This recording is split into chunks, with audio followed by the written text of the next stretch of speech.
Chinese as a language has the most extensive script ever. And an insane amount of characters could definitely drive you to confusion. Why not take a proper look at these Chinese characters, and maybe it'll lessen the confusion.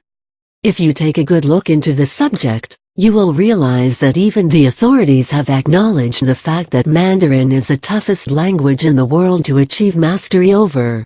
It makes it this tough mainly because this language works with characters, as opposed to the alphabets that other languages resort to. Let's face it, 4,000 characters or more is no joke to learn. What's more is they are all about a certain intricacy.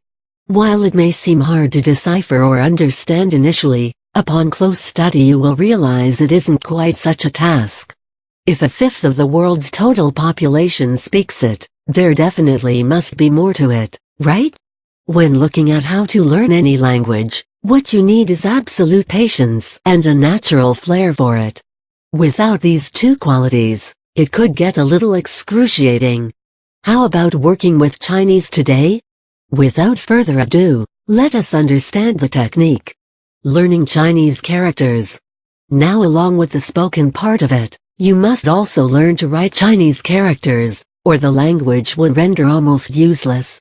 The official language spoken in China and Taiwan, there are roughly 12 regional dialects of the language, some of the more commonly known ones being Mandarin, Cantonese, and Minutes. Chinese as a language is built up entirely with characters called Kanzi. One of the best ways to get started with learning how to work the characters is by taking classes or lessons that teach Chinese calligraphy. Doing so will help you get a hang of the script.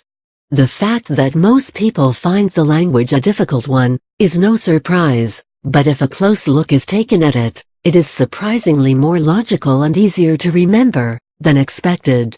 It is equally important to remember that the best way to work around learning any language is by reading and writing at every opportunity that you get. Another good way to learn the language is by memorizing the characters in a manner like maybe relating each character to a certain mental image, which will help you recollect the characters as and when you need to. There is also the option of using the multitude of books that are available these days. Series which work around the concept of learn at home, and the likes of it are yet another option to resort to. Old study methods, like the ones we must have used when a lot younger, are also a great way to work. What I mean here is flashcards. Nothing quite like the good old techniques. Other creative and definitely fun methods that could help serve your purpose would also be that of watching movies with Chinese subtitles, or if you feel like you wouldn't be able to cope with that, work on your own version of something like a word association game, in this case character association, and memorize every character before writing it at least twice so as to be able to remember it for a long time to come. Resorting to fun methods like these will help keep the boredom away when memorizing so many characters at a time too. The above mentioned would definitely qualify as the most practical methods when you try to understand the Chinese characters. If you do know somebody who can give you some spoken practice too, do not hesitate to use the opportunity. After all, it is the best way to get used to any new language. Also, the classic method of using a dictionary at every step of the way seems like a fine idea. You will notice that the more you work at it, you will find a certain pattern that follows, and upon immense practice, it will get easier for sure.